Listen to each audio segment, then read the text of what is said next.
xətti funksiyadır. Ona görə digərinə K2 yazacağım, buna K1 yazacağım.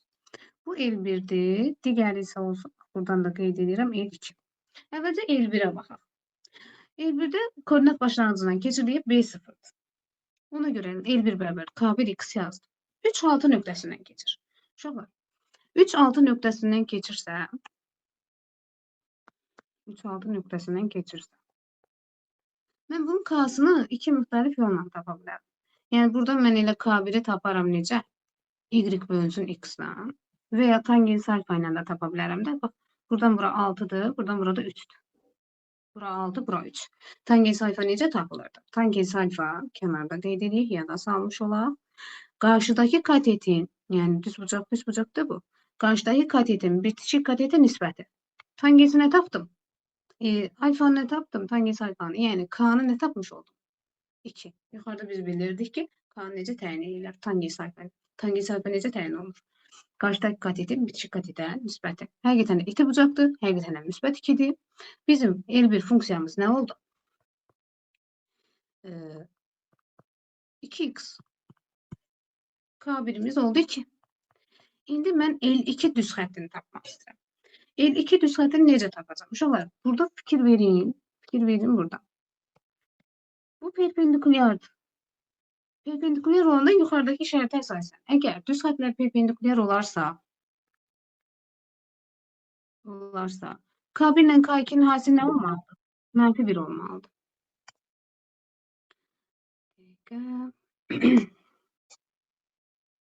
Oradan çıxdım deyə uşaqlar təyin eləmək biraz vaxt alacaq.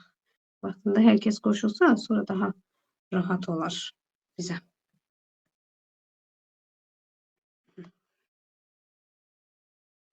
K1 ilə K2'nin hasili mənfi 1'dir. İndi biz bunu biləndən sonra artıq K1'imiz bəllidirsə, K2'ni tapa bilərik. 2 vurulsun K2 bərabərdir mənfi 1. Buradan K2'ni tapmış olacaq nəyə? Mənfi 2'də 1'ə. Bunu tapdıq. Daha sonra gətiririk. Digər funksiyamızda funksiyanın tənliyini yazıram. L2 bərabərdir. Y bərabərdir. K2x üstə gələk B2. İndi digərində B1 yazmaq istəmirəm. Yəni ikincinin B2'sidir. Digərində B1 0'dır. İndi biz burada K'nı bildik. B'ni bilmirik. Nə etməliyik? Y bərabərdir. K'nı bilirik axı. Mənfi 2'də 1 x üstə gələk B2. Düşünərsiniz ki, burada B2'ni necə tapaq? B2'ni, bax, buradakı A nöqtəsinin sayəsində tapıram. A nöqtəsi 3, 6 nöqtəsidir. Gətirirəm X-in Y-in yerine 3, 6 qoyuram. X-in yerine 3, Y-in yerine 6 qoyuram. B2'ni tapıram. 6 bərabərdir. Mənfi 2'də 1 X. Üstə gələk 3. X-in yerine 3 qoyuram. B-ni tapıram. 3, üstə gələk B2. Burada da necə tapa bilərik? Elə kəsrlə eləyək də. B2 bərabərdir 6, mənfi 2'də 3 eləyir. Bunu da üstünə gəlirik 2'də 3 kimi. Bu da bizə verir 6 tam 2'də 3. Onu da çevirib, məsələn, 2'də 6 2'nin 12 üstünə 3, 15 kimi yaza bilərik. Və ya 7 tam 5 kimi yaza bilərik. Fərq eləmir. Artıq bizim K'mız bəlli, B'miz bəlli. Funksiyanın ilk düz xəttinin tənliyini yaza bilərik. Y bərabərdir. Mənfi 2'də 1 x. Üstə gələk ya 2'də 15 yazacağım ya da 7'də 5. Burada 2'də 1 deyil, bunu da elə 2'də 15 kimi yazmış olacağım.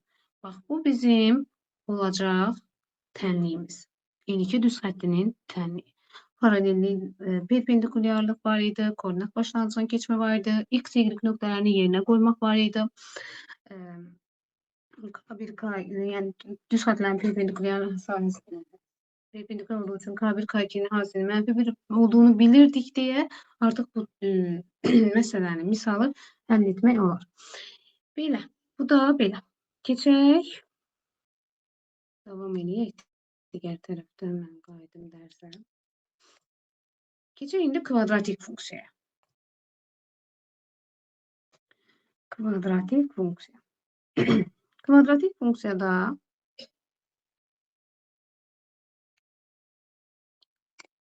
kvadratik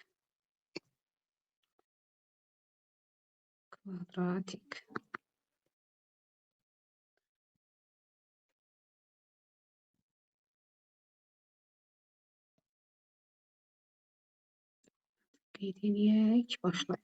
Kvadratik funksiya y bərabərdir və ya fx bərabərdir. Ax kvadratı plus bx plus c şəklində olan funksiyalara kvadratik funksiya deyirik. Kvadratik funksiyaların qrafiki paraboladır. Qrafik parabola. Burada bəlkə də çox şeyin qaranlığı var. Diqqətli olaq. Başa düşək. Qrafikləri necə ki, xətti funksiyada hər bir şeyin tək-tək dedim, burada da deyəcəm. Qrafik paraboladır. İstənilən bir qrafik çəkirəm. Məsələn, belə bir şey fərq eləmir. Belə bir şey olsun. Koordinat başlanacaq. Bütün o mümkün halların hamısını yazacağım. Qrafik parabol. Bizə başlayaq hardan? Biz başlayaq A-dan. A nəyi göstərir? A parabolanın qollarını təyin edir. Qollarını təyin edir.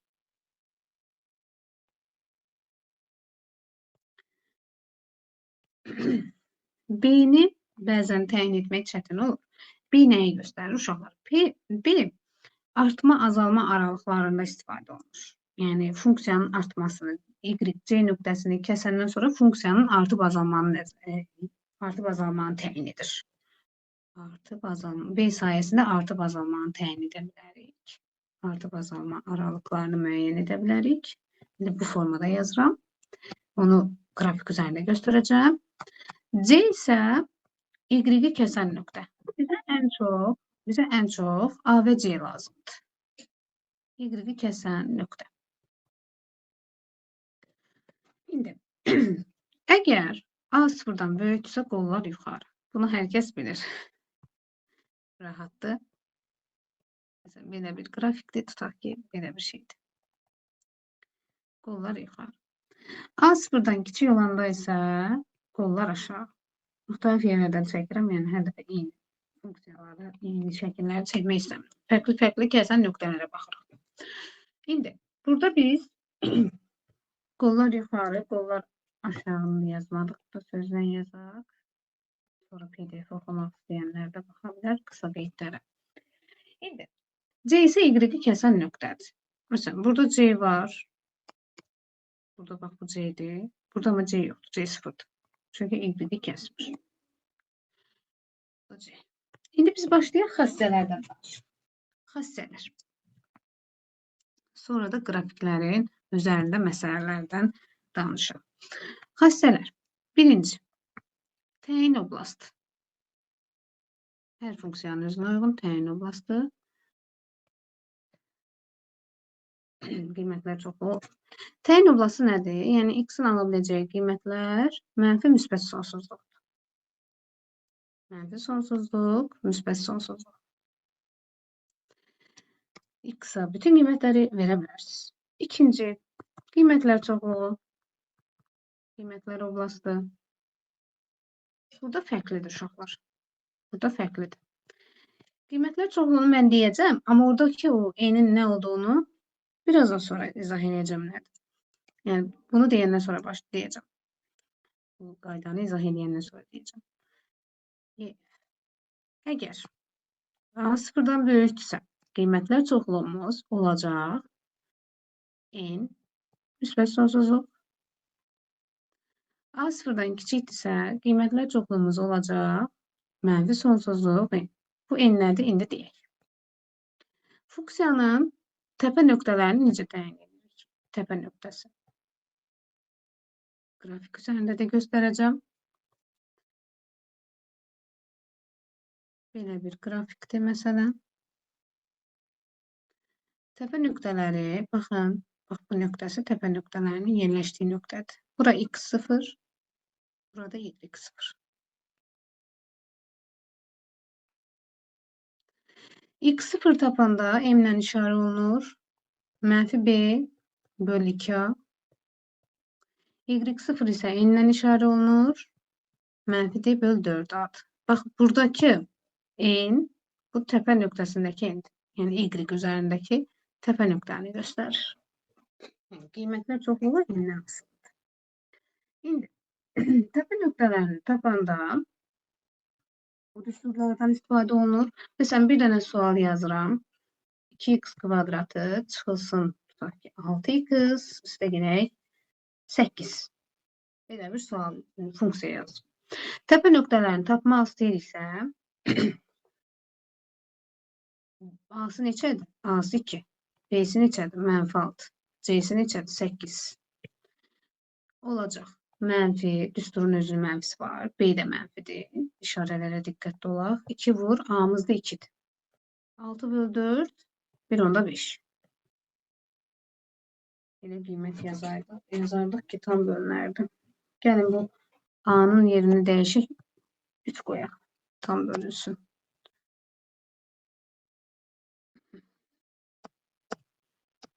Kəsir alınmasında. 6, bu da 1. Təpə nöqtəsidir. Uşaqlar, N'ını tapanda, yəni Y0'ı tapanda, birinci hal odur ki, gətirirəm bu M'in qiymətini funksiyada yerinə qoyuram. M bərabərdir, yəni X0 qiymətini yerinə qoyuram. Bu X0'da da. 3 vurulsun 1'in kvadratı. Həmişə mötərizədə yazın ki, mənfi müsbət olanda başınız qarışmasın. Vurun 1, üstə gələk 8. Müsbətdir, problem yoxdur, yəni hesablayın geçsin. Amma mənfi olanda mötərizədə yazın ki, başı qarışıqlığı yaranmasın. Bu da nə olacaq? 3 çıx 6 üstə gələk 8. Bu da bizə verir 5. Birinci hal odur ki, yəni gətirin. Mən tövsiyə edirəm ki, qapalı suallarda həmişə bunu tətbiq edin. Açıq izah tələb edən suallarda isə o yuxarıdakı mənfi D bölü 4A'nı yazsanız daha yaxşı. Hətta vaxtınız varsa 2 mümkün hal olaraq da yaza bilərsiniz ki, yəni aldığımız qiyməti gətirib yerinə qoyub da hesablaya bilərik və ya incəbərdə mənfi D bölü 4A ilə də tapa bilərik. Burada uşaqlar, mənfi D bölü 4A'nı qapalı suallarda tövsiyə bilmirəm eləyəsiniz. Yəni, vaxt itkisidir. Bir də nə? Əsas məqam nədir? Çox vaxt diskriminat əldə eləyəndə, diskriminatdan kök çıxırsa, məsələn, 16-dırsa, gətiririk tənliyin kökünü tapanda 4 olaraq yerinə qoyuruq da, yəni kök çıxardırıq. Bəzən uşaqlar çaşır, diskriminatı tutaq ki, alı 25. Gətirir ora, düsturda yerinə 5 qoyur. Və sual səhv çıxır. Burada kök altı yoxdur axı. Diqqətli olaq. Sadə bir məqamdır, çox böyük bir məqam deyil. Sadə bir məqamdır, amma burada diqqətli olaq ki, başımız qarışmasın. İndi keçirəm ikinci halı deyəm. İkinci halda düsturdan tapaq. Birinci diskriminat tapacam, başım qarışmasına hamısını bir yerdə yazmağı, mən ümumiyyətlə misalları, kəsirləri həll eləyəndə hamısını bir yerdə yazmağı tövsiyə eləmirəm. Hər birini ayrı-ayrı yazın, baş qarışmasın, gətirin yerinə qoyun, cavabı tapın. Diskriminatı tapıram. Bax, burada A'sı 3 idi. B kvadrat. -6'nın kvadratı çıxılsın 4 vur A, 4 vur 4AC idi. Yəni, bu kənarda bir dənə diskriminatı yazın. B kvadrat çıxar 4AC. 4 vur 3 vur 8. 36 çıxılsın. 4 üçün 12, 12'nin 8'e 96. 12'nin 8'e 96. Bunları da çıxıram. Deyəcək 60, -60. Gətirib yerinə qoyuram. Mənfi D bölünsün 4A düsturunda yerinə qoyuram. N bərabərdir. -60'dır. Düsturun qarşısında da mənfi var. Bölünsün 4A. 4 vur 3. 60'ı da həqiqətən 12'ye bölünə nə verəcək? 5 verəcək. Yəni, hər iki hal doğrudur. Hansı yazsaq düz olacaq. Sadəcə o imtahan həyəcanıdır, stresidir. Diqqətli olaq. Sadə şeyləri, adi hesablamalarda biz müəllimlər belə bəzən adi hesablamalarda biz səhvlik edirik. Bu, belə deyim ki, bu böyük bir səhv deyil, böyük bir problem deyil. Yəni, səhv edə bilərik. Çalışaq ki, bizim həyatımız üçün vacib olan anlarda o səhvləri etməyik. etmirik. Yəni normal gündəlik həyatımızda işarə səhvidir, hesablama səhvidir, bunlar ola bilər. Yəni normal halda, amma bu imtahanda olmasın. Daha diqqətli olaq. Sonra əgər funksiya təpə nöqtələri ilə verilərsə,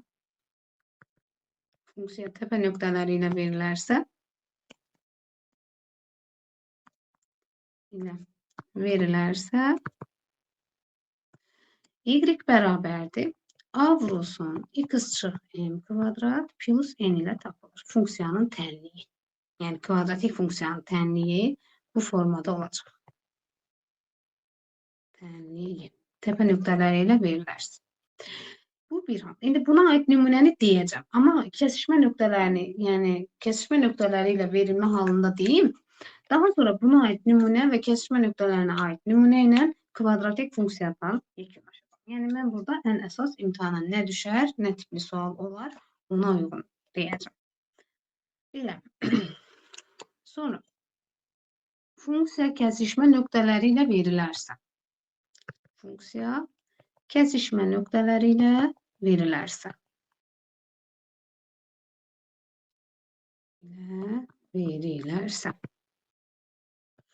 Baxın uşaqlar, yəni belə bir funksiyadır. Bu da bunun kesişmə nöqtələri olsun. x1, x2. Kesişmə nöqtələri necə tapacağıq? Kesişmə nöqtələri adi diskin necə ki kvadrat tənliyin kesişmə nöqtələrini tapırsınız. Viyetlə olsun, o dediyim ABC cəmini sıfıra bərabər olarsa köklərindən biri 1-dir, digəri C bölü A-dır. Yəni, müxtəlif üsullarımız var. Diskriminantla olsun, viyetlə olsun, vuruqlara ayırma ilə olsun və yaxud o əmsallarla bağlı olan qayda ilə olsun. Bu formada istənilən halda, yəni sizə hansı rahatsa o formada kökünü tapırsınız. Daha sonra da gətirib bu formada, mən bunda diskriminantı yazacağım köklərin tapılması üçün. Ən sadə üsuldur bu. Yəni, belə deyək də, ənənəvi üsuldur. Sadə üsul deməyək. Mən əslində tənliyi həll edəndə ən son anda, yəni ehtiyac olduğu halda diskriminanta keçməyi üstün tutarım. Yəni, birinci növbədə viyet, daha sonra ABC əmsallar cəmi ilə bağlı olan qayda, vuruqlara ayrılma qaydası. Daha sonra artıq o, necə ki, o fikir olaraq ağlınıza gəlməsə, bir ədədlər, məsələn, viyetdə ədədləri tapa bilmirsinizsə, vaxt gedirsə, onda diskriminata üz tutub diskriminat əldə edə bilərsiniz. Amma diskriminat vaxt aparan üsuldur. Amma hər yerdə də bizə kömək edir. Burada biz diskriminatı alçatmayaq. Diskriminat bizə vacibdir. Hər zaman köməyimizdir. Deməli, x1 neymiş? Mən buraya x1 yazmışam. Köklərdən danışıram deyə. Götürüb düsturda o formada yazmışam. Bölünsün 2a, x2 də bərabərdir. Mənfi b minus kök altı deyib böl 2a. Bu formada, yəni, ən ənənəvi üsulu yazdım. Digərlərini də bilirsiniz. Bunları tənliklərdə izah eləmişəm. Və funksiya kesişmə nöqtələri ilə bağlı veriləndə, kesişmə nöqtələri ilə verilərsə, buradan yazaq da onu biz. Təpə nöqtələrini necə demişiksə, burada da yine deyək ki, sualın, mövzunun xəttinə dəymirik. Funksiya kesişmə nöqtələri ilə verilərsə,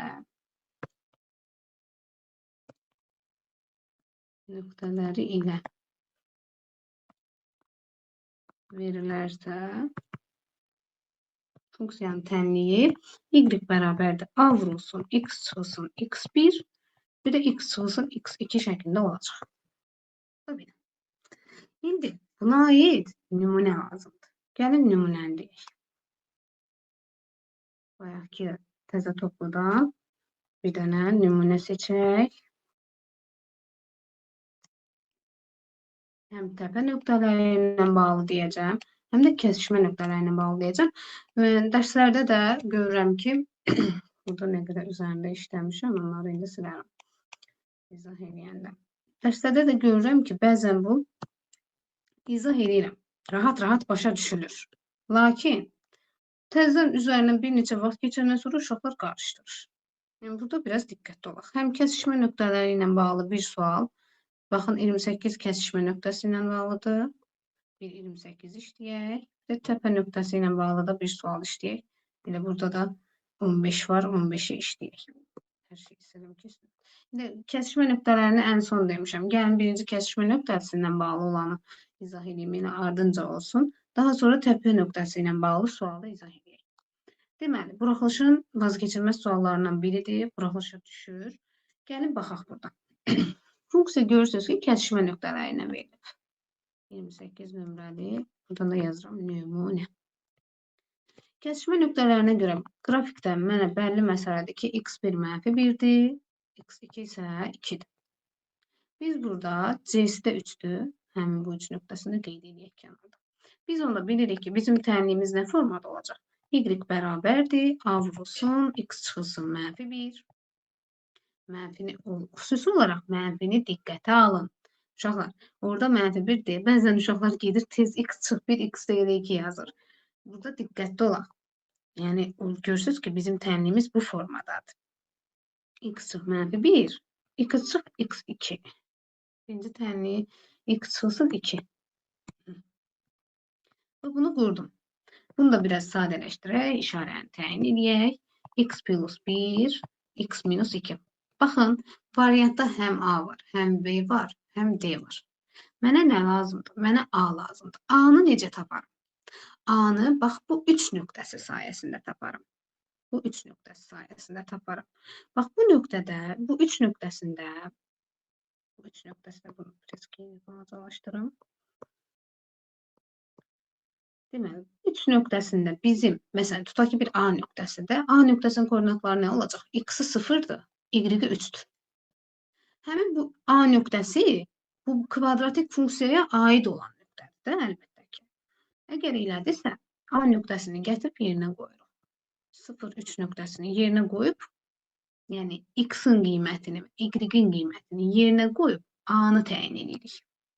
Artıq bizim funksiyamız olur. 3 bərabərdir. A vurulsun 0 plus 1, 0 minus 2, bu olacaq. 3 bərabərdir.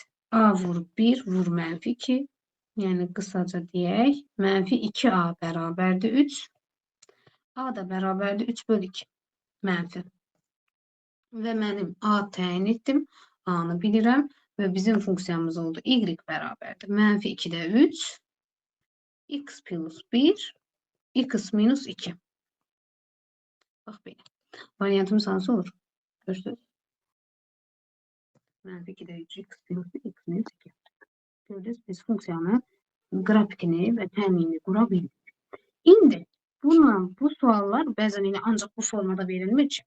Eyni şərtdir. Tutaq ki, heç nə yoxdur. Bax, bu yoxdur. Bax, bunlar yoxdur. Heç nə yoxdur, bunlar yoxdur. Açıq bir sual. Açıq bir sual. Bizə deyir ki, A üstə gələk 2B, çıx C-ni tap. Biz də funksiyanın kesişmə nöqtələri ilə biz təmin bilirik ki, bu formada qurduq. Nə etməliyik? Bu adi vuruqlara ayrılmış bir funksiyadır. Elə bir çox ədlidir sanki. Bunu mən bir-birinə vurub A-nı, B-ni, C-ni təyin edəcəm. Birinci, -2-də 3-ü vururam.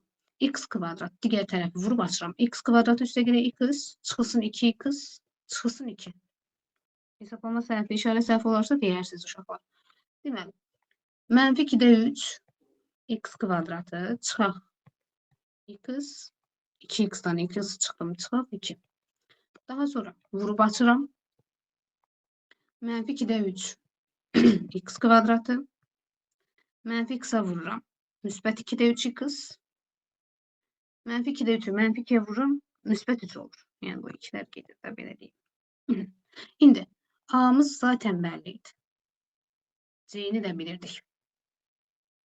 3'üydü. B'ni buradan ne tapdıq? Müsbət 2'də 3. Daha sonra da nə şərt verilibsə A-nı, B-ni, C-ni topla, çıx, nə deyirsə gətirib yerinə qoyub hesablayır. Yəni -2'də 3, üstə gələk 2 vurulsun 2'də 3, çıxılsın 3.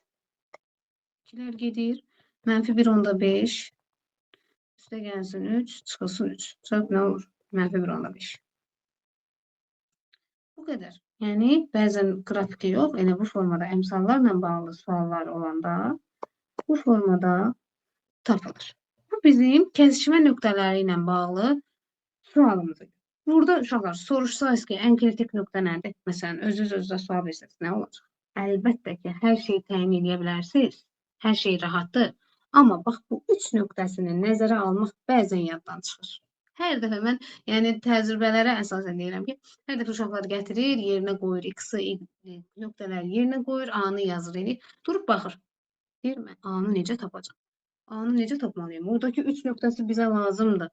0-3 nöqtəsini götür, yerinə qoy, A-nı tap. A-nı tapandan sonra artıq sualda qaranlıq qalan heç bir şey olmayacaq sizə. İndi isə keçək təpə nöqtələri ilə bağlı olan nümunəyə. Baxaq. 15-ci sual. Bu isə təpə nöqtəsidir. Təpə nöqtələri ilə bağlı yazım ki, təpə nöqtələri ilə veriləndə.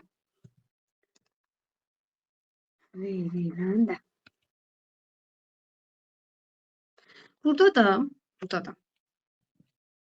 baxıram 2. Nədir bu 2? Bu 2 x0'ı göstərir, yəni m-dir. Y0 nədir? Baxın, 3'dür. Diqqətli olun. 3'dür. N. Bəzən boş qarışıb, m-in yerinə n, n-in yerinə m qoyub imtahan həyəcanında eləyə bilərsiniz. Xüsusi olaraq bu sözləri demək istəyirəm ki, orada diqqətli olun. Deyərsiniz. Aytən müəllim demişdi. Aytən müəllim demişdi ki, m-in yerinə qoyanda diqqətli olun. Orada C-ni kəsdiyi nöqtəyə fikir verin. C-ni kəsdiyi nöqtə -1. Əsas məqam bax bu deyil. Bax, hər şey bu C sayəsində olacaq. İndi təpə nöqtələri ilə verəndə y bərabərdir a vurulsun x çıx m kvadrat plus n bilirik. Götürürüm yerinə qoyuram. Y bərabərdir a vurulsun x çıx 2 kvadrat çıxaq 3. N-in yerində -3-dür, -3 yazırıq. Hə. Gəldik, hər şey yazıq yerinə. A-nı necə tapaq? A-nı tapacağıq. Bax, buradakı möhtəşəm, bax, bu bizə verilən bu ipucu sayəsində. Bax, bu nöqtə hansı nöqtədir? A nöqtəsi 0, -1 nöqtəsi. 0, -1 nöqtəsini gətirəm yerinə qoyuram və A-nı təyin edirəm. A 0, -1 nöqtəsi.